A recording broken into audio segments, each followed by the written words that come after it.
Vamos ler a Bíblia no Evangelho de João, capítulo 12, versículos 20 até o 24.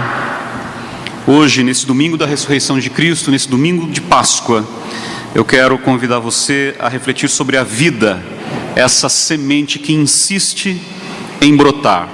João, capítulo 12, versículos 20 a 24.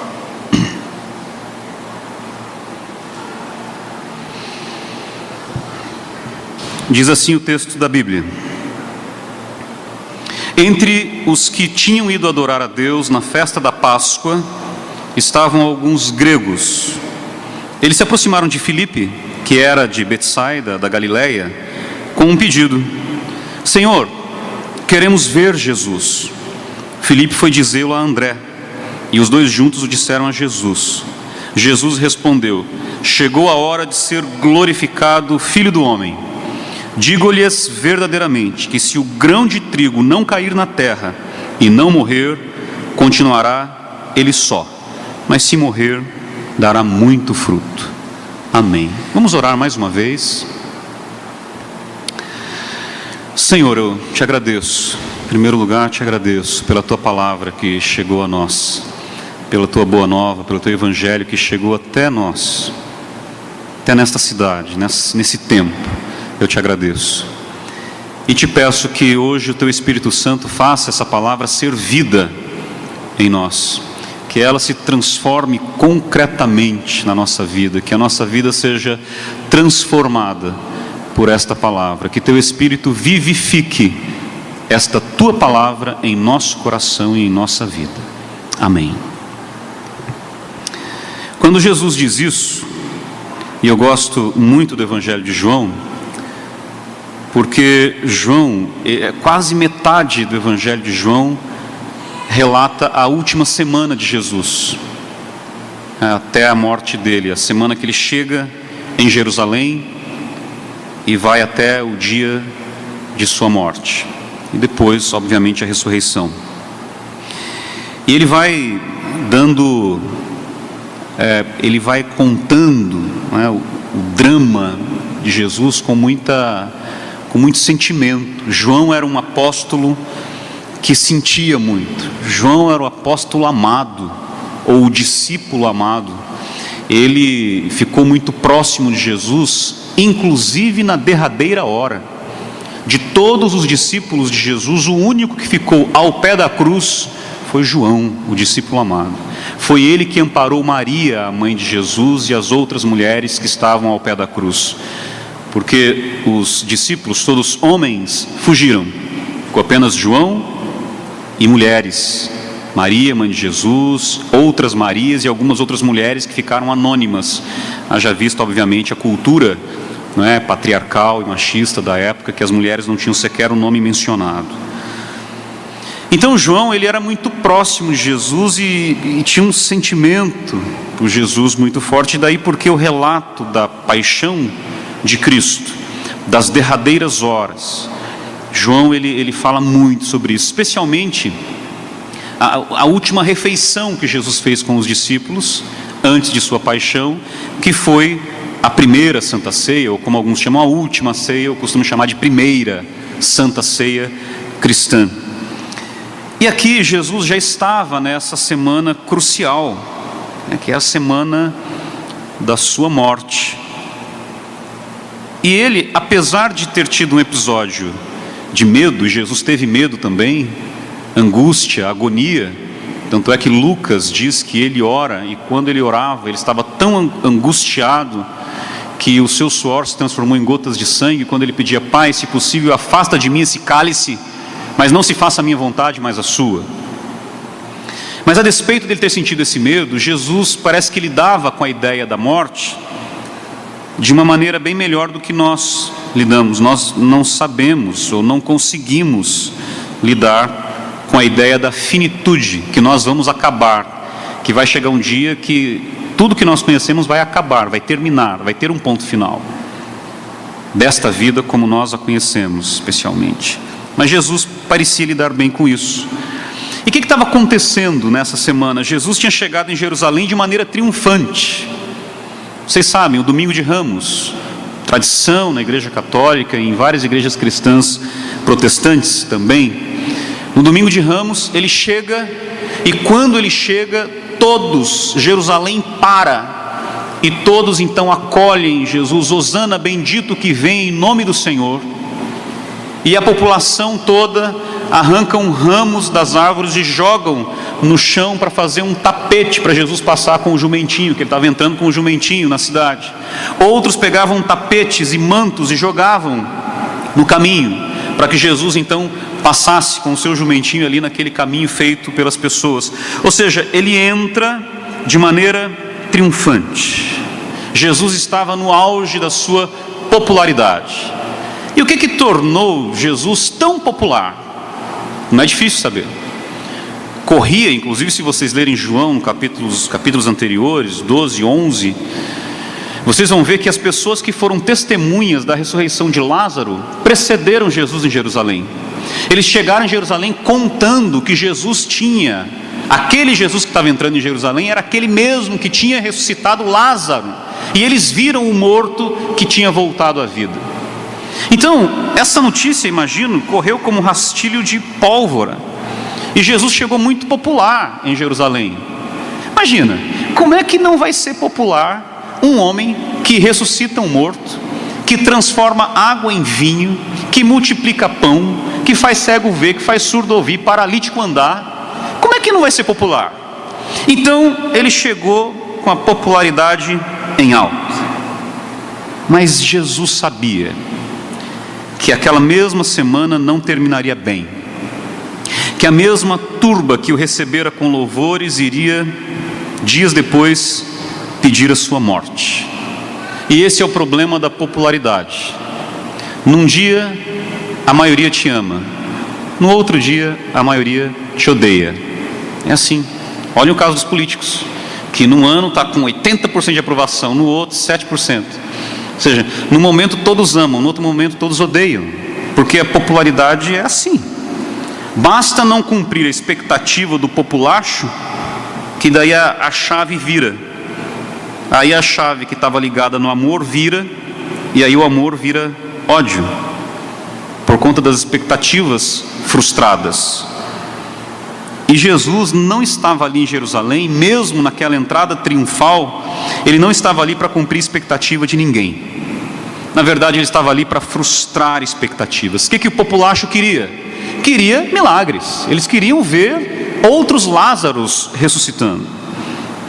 Então eles chegaram para receber Jesus, pensando assim: quem sabe eu recebo um milagrezinho também. Se esse homem ressuscita morto, o que mais que ele não pode fazer? Então eu também quero meu milagrezinho, e eu vou lá aclamar e receber esse Jesus. Mas em vez de fazer essas coisas, curar leproso, ressuscitar morto, fazer cego ver, surdo ouvir, multiplicar água em vinho, ou transformar água em vinho e multiplicar os pães, em vez de fazer essas coisas, Jesus chega em Jerusalém com um discurso que não parecia fazer nenhum sentido. Jesus, quando chega em Jerusalém, ele abre mão de capitalizar a sua popularidade, porque ele poderia chegar em Jerusalém e aí, inebriado com os louvores do povo, envolvido por vaidade, por conta da aclamação das pessoas, ele podia dizer: é isso que eu quero, vou reforçar a minha popularidade, já vou ressuscitar outro morto por aqui, já vou curar um cego, já vou fazer alguma coisa, porque daí sim vai reforçar a minha autoridade e a minha popularidade. Mas em vez de fazer isso, Jesus fala de morte, de cruz, de dor, de injustiça. Ele fala que seria vítima da maldade humana, da injustiça humana. E o que é pior, Jesus fala que ele era mortal. E as pessoas não queriam ouvir isso. Eles não queriam um Deus tão humano. Eles esperavam um Deus para fazer outras coisas, aquelas coisas que os deuses fazem, que são os milagres. E Jesus se apresenta falando de cruz, mas a cruz era humana demais. Somente bandidos iam para a cruz, somente humanos iam para a cruz. E humanos degredados, humanos da pior qualidade, bandidos iam para a cruz. A gente costuma dizer, Jesus foi crucificado entre bandidos. Não, Jesus foi crucificado como um bandido. Foi crucificado como um bandido, porque ele foi condenado, injustamente, mas condenado à cruz. Aí vem então esse Messias. As pessoas esperavam um Messias libertador, um Messias todo-poderoso. Chega esse Messias, esse Jesus, que em vez de falar do triunfo, fala da dor, fala da morte, e morte de cruz. E as pessoas falam assim, mas isso não faz sentido, ele não é Deus. Deuses não morrem, humanos morrem, deuses não morrem. E aí emerge a grande diferença do Deus cristão para os demais deuses. Os deuses, de um modo geral, em toda a mitologia, em toda a religião, os deuses são imbatíveis, são grandes, são todo-poderosos, são invencíveis e são especialmente imortais. Mas o Deus cristão é mortal. O Deus cristão sente dor, sofre injustiça. O Deus cristão chora, apanha, é torturado e morre numa cruz. Sabe por quê? Porque o Deus cristão não desceu do céu para observar a nossa vida. Ele não veio para ver como é que funciona, ver como é que nós fazer uma análise do nosso comportamento, ver o que esses humanos sentem, como é que eles sentem. Não. Ele não veio à terra observar a nossa vida, ele veio à terra viver a nossa vida. Ele veio como um de nós, com todas as limitações que nós temos. Ele veio ser um de nós e veio morrer a nossa morte, sentir a nossa dor, sentir as nossas angústias, sentir as nossas agonias, sentir toda a dor física que um ser humano pode sentir. Veja a paixão dele, como ele sofre na mão de torturadores cruéis. Mas ele sentiu todas as dores emocionais que nós podemos sentir também. Jesus sentiu solidão, Jesus foi traído por amigos, abandonado por amigos, a família não o compreendia bem. Ele foi perseguido por pessoas poderosas, por políticos poderosos, por religiosos poderosos. Ele sentiu toda a dor emocional que um ser humano pode sentir também, porque ele veio viver nossa vida. Ele veio sentir as nossas dores. Ele veio viver como um de nós. E ele experimentou até mesmo o pior dos nossos medos e aquilo que nós tanto tememos, que é a morte. Ele vem e prova a nossa morte. Jesus então é esse grão de trigo, que se ficar sozinho, fica ele só. Se não cair no chão e morrer, fica sozinho, ele só. Mas se cair no chão e morrer, então ele brota e gera muito mais vida. Jesus é este grão de trigo, que morto brota e gera mais vida. Eu queria falar um pouco mais, dada essa introdução, falar um pouco mais sobre essa insistência da vida em brotar, em nascer. Eu separei aqui 4 tópicos para a nossa reflexão. Primeiro, precisamos entender que algumas coisas precisam morrer para que novos ciclos de vida comecem. O grão de trigo precisa morrer. E algumas coisas na nossa vida precisam morrer porque é necessário também, porque fazem mal, porque precisam acabar. Nós precisamos aprender a nos despedir daquilo que em nossa vida causa algo ruim na nossa vida, que não é bom, que não é saudável. Por exemplo, apenas um exemplo, uma relação conjugal doentia, onde não há mais amor, por exemplo, onde tudo se fez e não avançou, o sentimento não existe, a relação ficou doentia, às vezes patológica mesmo. O que faz com isso? Precisa morrer. É um ciclo que precisa se fechar, para que hajam outros ciclos. Porque se não acabar isso, outra relação sadia não virá. E por mais doloroso que chega, às vezes tem momento na vida que você tem que dizer: não, basta, acabou, morre aqui. Fecha-se esse ciclo aqui, para que outro venha. Porque o grão de trigo precisa morrer. Quer ver outra coisa que precisa morrer na vida da gente? O sentimento ruim. Faz mal. Por exemplo, você tem ódio de alguém. Esse seu ódio de alguém vai fazer mal a quem? A quem você odeia? Não necessariamente. Pode ser que faça, mas não necessariamente. Se a pessoa nem souber que você a odeia, faz a menor diferença para ela. Se ela souber, talvez ela fique, sei lá, de alguma forma atingida por esse sentimento. Mas o ódio faz muito mais mal a você mesmo. Se você não matar esse ódio dentro de você, é você que vai morrer. Emocionalmente, espiritualmente. Vai detonar com a sua fé, com a sua saúde emocional, com o seu coração. Porque onde há ódio, dificilmente caberá amor. O ódio é um sentimento que ele é um sentimento egoísta. O ódio é muito egoísta. O ódio não consegue compartilhar o coração com outros sentimentos. O ódio não vai deixar o amor chegar. O ódio não vai deixar a bondade chegar. O ódio não vai deixar a misericórdia e a compaixão chegarem. Ele, quando chega no seu coração, usando agora uma metáfora, é como se ele trouxesse vários convidados. E o ódio enche o seu coração com ele no trono reinando, e ele traz com ele vingança, inveja, preconceito, maldade. Tudo isso ele traz junto. Aí você vai preenchendo o seu coração com essas coisas, daqui a pouco não tem lugar para mais nada. Estes sentimentos precisam morrer. Você precisa enterrar esse negócio, ou desenterrar do coração e jogar, sumir com isso. Tem que tirar. São sentimentos que precisam morrer para que haja vida possível. Porque se você não matar esses sentimentos, não haverá vida possível.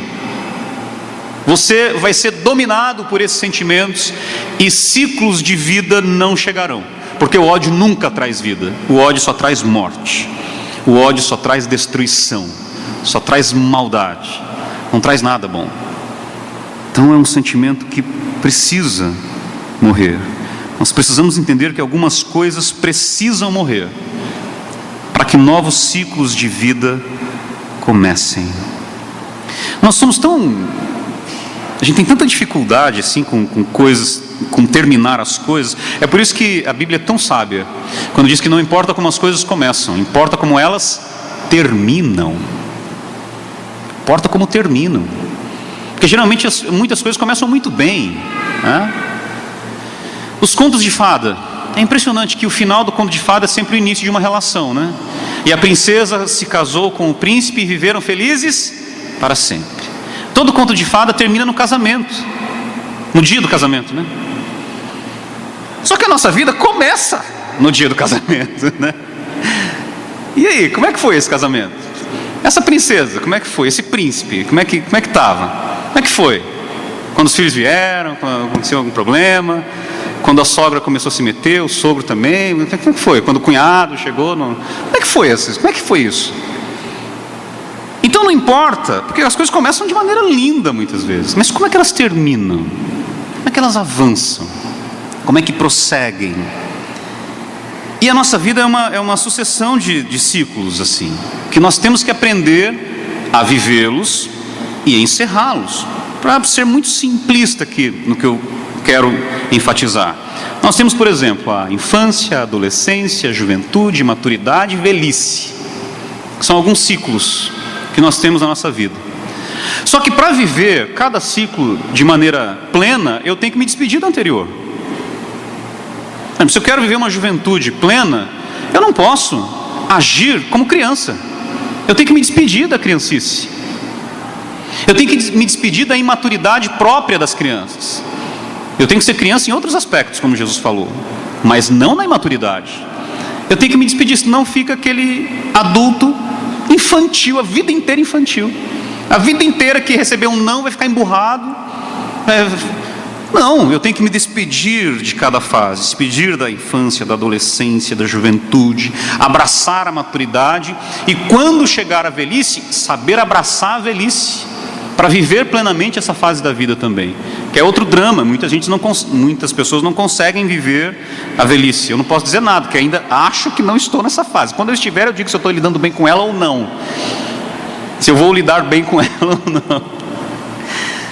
Então, se eu não quero ser um adulto imaturo e desajustado, eu tenho que me despedir da infância, da adolescência, para viver cada ciclo, porque o grão de trigo precisa morrer para que gere mais vida. Ou seja, o ciclo precisa ser fechado para que outro ciclo cheio de vida e possibilidades se abra. Precisamos entender isso. Outra coisa, segundo lugar, algumas coisas precisam morrer como sacrifício ofertado voluntariamente e em amor, para que haja vida. Veja bem, aqui já não é algo que precisa morrer como uma coisa ruim, negativa. Não, é algo que você precisa ofertar. Como é que funciona isso? É uma coisa praticamente comum a todas as religiões, é a teologia do sacrifício. Como é que funciona a teologia do sacrifício? É que, segundo essa teologia, que não é só uma teologia, é quase uma parte da estrutura humana, independente de entendimentos teológicos ou não, é que para que haja vida, algo precisa morrer, sempre. Para que haja vida, algo precisa morrer, sempre. A vida funciona assim. Sempre tem algo morrendo para que a gente viva. Por exemplo, o que você almoçou hoje?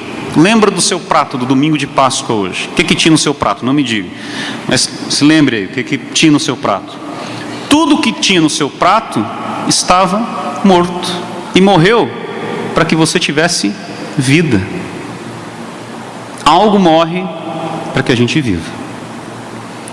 E os vegetarianos também. Sinto-lhes lhe informar.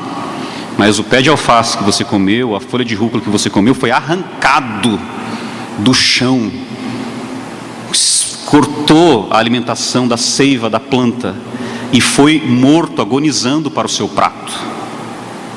Então, você está se alimentando de alguma coisa que morreu também. Algo precisa morrer para que a gente viva. Tudo que estava no seu prato nesse domingo de Páscoa foi sacrificado, entre aspas, para que você tivesse vida. Porque o grão de trigo precisa morrer para que mais vida seja produzida. E a vida é assim em muitos sentidos, não é só no prato de comida. Quer ver um exemplo lindo de vida que é sacrificada, entre aspas, para que haja mais vida? A vida dos pais. Os pais sacrificam a vida. Em favor de quem? Dos filhos. Aí você vai dizer, mas não é um sacrifício. Veja o tópico. Algo que é dado em sacrifício voluntariamente em amor. Eu desejo fazer isso. É um prazer. O prazer do pai e da mãe é sacrificar e trabalhar e tal, para poder dar uma vida, né, razoável, confortável para o seu filho. Não é uma forma de você entregar a sua vida também em sacrifício, para que o teu sacrifício gere mais vida? Percebem como a relação de pai e filho, mãe e filho é assim também? Ou seja, é uma relação de sacrifício. Bom, sacrifício que eu faço voluntariamente, em amor, desejo fazer. Mas é um sacrifício, eu abro mão de muitas coisas em favor daquelas crianças, para que essas crianças cresçam e produzam muito mais vida e prossigam a vida. É o ciclo da vida. Parecia o Rei Leão agora, né? É o ciclo da vida que você sacrifica para que venha uma outra geração e a vida prossiga. Mas é um sacrifício de amor voluntário, uma entrega voluntária para que a vida continue. É o grão de trigo que morre para produzir mais vida. Sua vida sendo ofertada em favor da vida dos seus filhos. Todas as dimensões, ou quase todas as dimensões da vida, a gente vê isso. Talvez você precise sacrificar entre aspas, entregar como oferta de sacrifício. Por exemplo, um pouco do seu tempo. Talvez se você sacrificar um pouco do seu tempo e plantar, se você ficar com o seu tempo para você, tudo bem, vai ficar só para você. beleza, mas vai ficar só ele. Se você dedicar o seu tempo em favor de alguém, em favor de uma causa voluntária, em favor de alguma coisa que abençoe outras pessoas, então esse seu tempo que você vai plantar, você vai dizer, perdi meu tempo, gastei meu tempo. Não, você plantou o seu tempo e esse tempo vai gerar muita vida. Percebem? Como se o grão de trigo ficar sozinho, não for cair no chão e não morrer, não gera nada, fica ele só. Mas se ele cair no chão e morrer, gera muita vida. Ou seja, se ele se sacrificar, gera vida. Se você sacrificar um pouco do seu tempo, por exemplo, para abençoar as crianças da Bethesda, que a gente está precisando, isso vai gerar muita vida.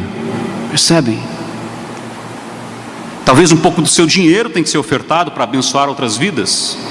E abençoa, muitas vezes abençoa. Talvez um pouco dos seus talentos, as suas habilidades. Quais são os seus talentos? Quais são suas habilidades? Talvez um pouco dos seus talentos e suas habilidades tenham que ser ofertadas em sacrifício de amor, em sacrifício voluntário, para abençoar outras vidas e gerar muito mais vida. O seu talento, o seu tempo, o seu dinheiro, as suas habilidades são grãos de trigo, que se você não planta, ele não morre e não gera vida. Fica para você, beleza, parabéns, muito bom.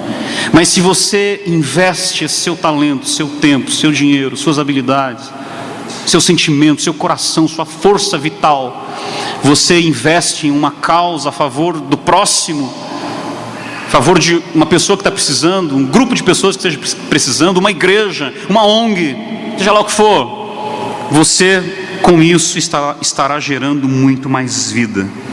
Porque se o grão de trigo não cair na terra e não morrer, vai continuar ele só. Mas se morrer, dará muito fruto. Então, você também tem que abrir mão de algumas coisas, sacrificar algumas coisas, plantar algumas coisas, para que mais vida seja gerada e haja muito fruto. Terceiro, a vida é teimosa. Mesmo contra todas as possibilidades, insiste em brotar. Sabe o que eu acho? Eu só acho também, viu? Eu acho que nós temos essa dificuldade de nos despedir de certas coisas, principalmente aquelas coisas que precisam morrer. Nós temos dificuldade de nos despedir de certos ciclos que precisam ser fechados. Sabe por quê? Um palpite meu. Nós temos medo de que nada novo apareça. Nós temos medo que a vida termine ali. A gente quer fechar um ciclo da vida, a gente acha que a vida vai se acabar ali e nada mais vai acontecer, nada novo mais vai aparecer, que a vida não vai se renovar. Esse é um medo justificável, mas é desnecessário. Sabe por que é desnecessário? Porque a vida é teimosa. Como eu coloco aí, mesmo contra todas as possibilidades, a vida insiste em brotar. Às vezes você pega lá na sua casa, limpa uma área de terra da sua casa, joga cimento em cima, concreta aquilo tudo, mas daqui a pouco tem um brotinho de mato, furando uma fissura do cimento, do concreto. E você fica até chateado com aquilo, mas eu já passei concreto aqui, esse negócio rachou. E você vai lá e arranca o mato, daí a pouco chove, vem o mato de novo. Porque a vida é teimosa. A vida é como aquele matinho que passa pela fissura do concreto. É a teimosia da vida insistindo em brotar. A vida caça jeitos. A vida caça jeito. Você fecha daqui, ela vai por ali, ela vai caçando jeito. E ela brota. Ela vai dar um jeito e vai brotar. Aqui em Roraima a gente vê muito isso, né? O lavrado seco. Agora nesse ciclo de sem chuva que a gente está. Lavrado seco, seco, seco. Dali a pouco, algum irresponsável vai lá e taca fogo naquilo. E o fogo acaba com todo o lavrado seco que tem. E você passa naquele lavrado, já não está nem verde nem seco mais, ele está cinza, só tem cinza, carvão e cinza.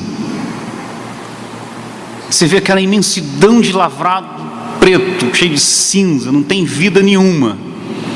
Aí o ciclo seco se fecha. e começam as primeiras chuvas. Nas primeiras chuvas benfazejas, Jamil, bate aquela chuva, dali a pouco você passa de novo, às vezes no dia seguinte, você passa de novo, você já vê um brotinho verde. Aí a chuva começa, você vê um brotinho verde de novo. Daqui a pouco as chuvas vêm de maneira abundante e o lavrado está verdejante novamente. A vida que insiste em brotar.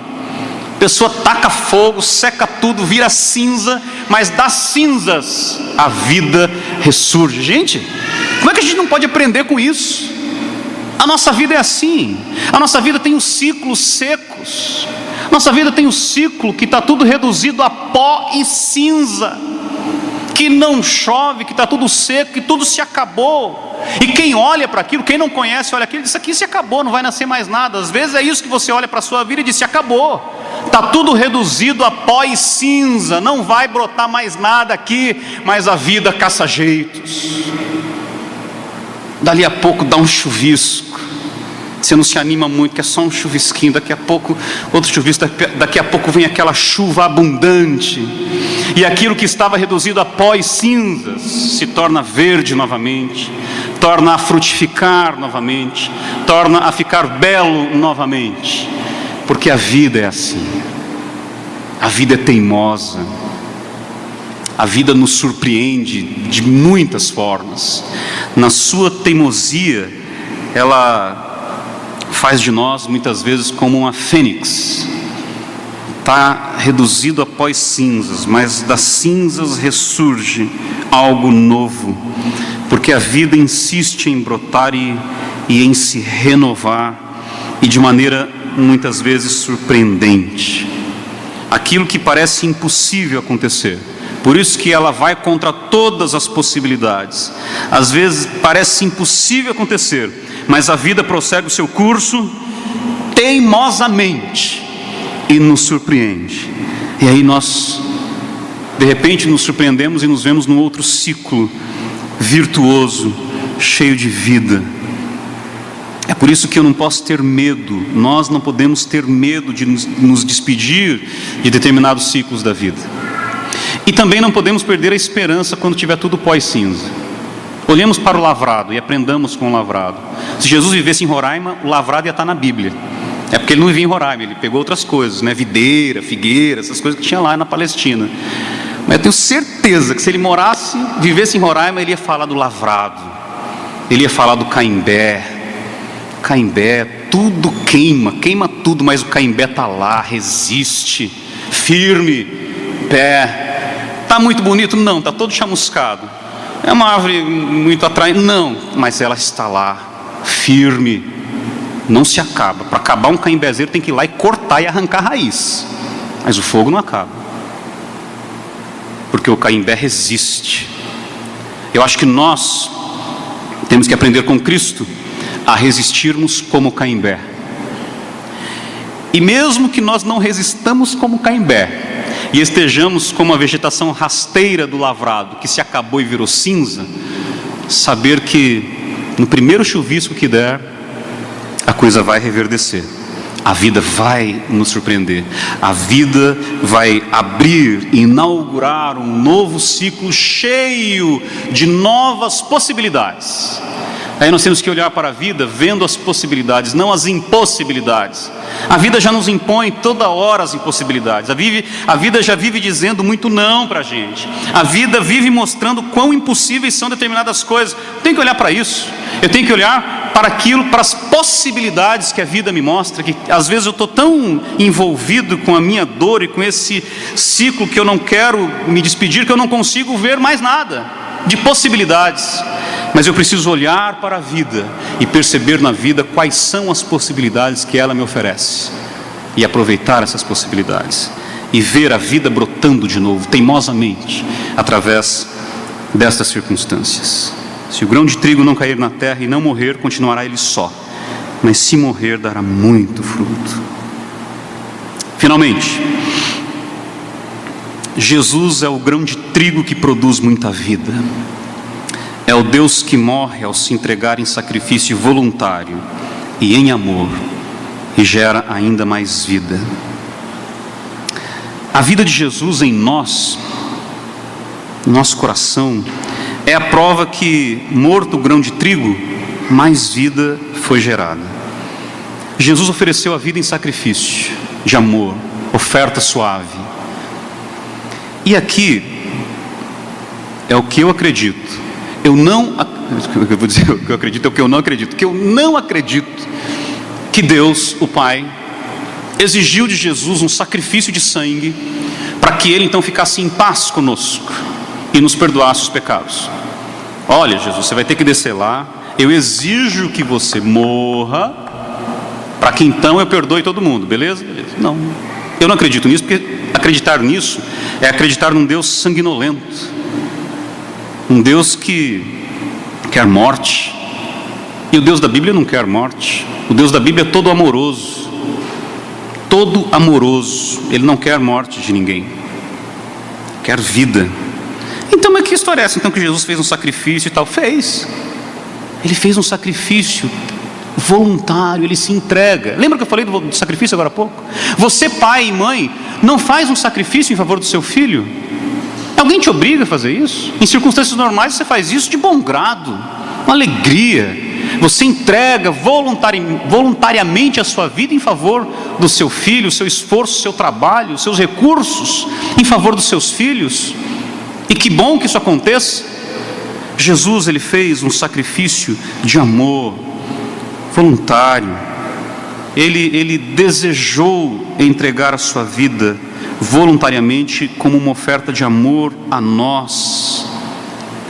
E por que essa vida de Jesus que foi entregue é esse grão de trigo que morre e gera mais vida? Por quê? Porque o exemplo de Jesus, a vida de Jesus, a mensagem de Jesus gera vida em quantas pessoas? Quantas pessoas são abençoadas com vida por conta da mensagem de Jesus? Percebem? Então Jesus entrega a vida dele para que através da vida dele eu tenha mais vida. Mas Ele é um Deus que morre, sim, Ele é um Deus que morre. Ele frustra todas as expectativas messiânicas e morre. E alguém pode dizer, então acabou, morreu, acabou. Eis aí outro pilar do cristianismo: morreu, acabou nada. Morreu, vírgula. Mas coisa que vai acontecer aí. Porque quando Jesus morre, a cruz de Jesus é a prova de que o amor vence. Jesus dependurado na cruz não é a derrota do amor, é a vitória do amor sobre a maldade humana.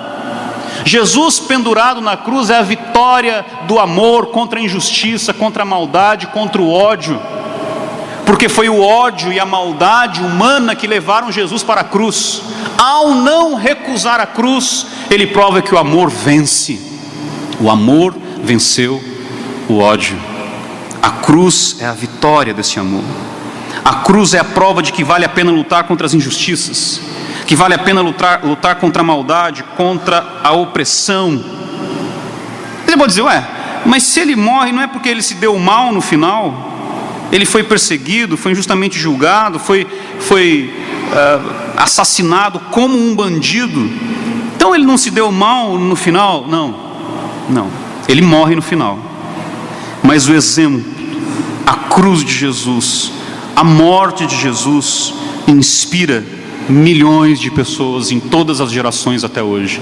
Milhões de pessoas são inspiradas no exemplo de Jesus. Toda vez que você, ou qualquer outra pessoa, toda vez que você, inspirado nesse exemplo de Jesus, tenta mudar alguma coisa nesse mundo injusto, é a vida dele gerando vida em você, que vai gerar vida em outra pessoa. Percebem? Toda vez que você se lembra do exemplo de Jesus e faz alguma coisa para o bem de alguém, é a vida de Jesus gerando vida em você e você gerando vida em outra pessoa. É o grão de trigo que morre e gera mais vida. Toda vez que você ama o próximo como a si mesmo, ok, isso é muito difícil, mas toda vez que você tenta amar o próximo como a você mesmo, é a vida de Cristo gerando mais vida em você e você gerando mais vida em outra pessoa.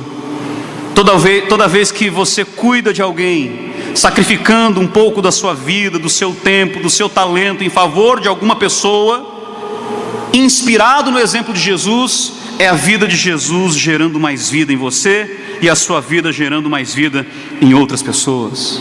Percebem como é que o grão de trigo, quando morre, gera mais vida?